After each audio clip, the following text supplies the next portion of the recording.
पश्यनं पापनाशनम् अघोरपापसंहारम्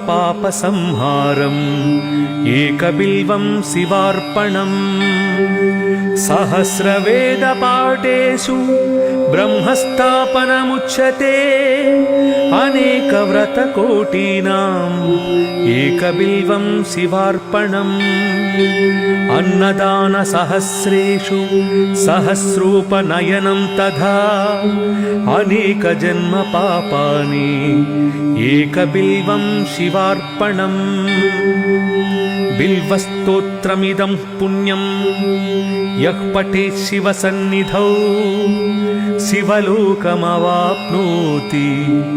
एकबिल्वं शिवार्पणम्।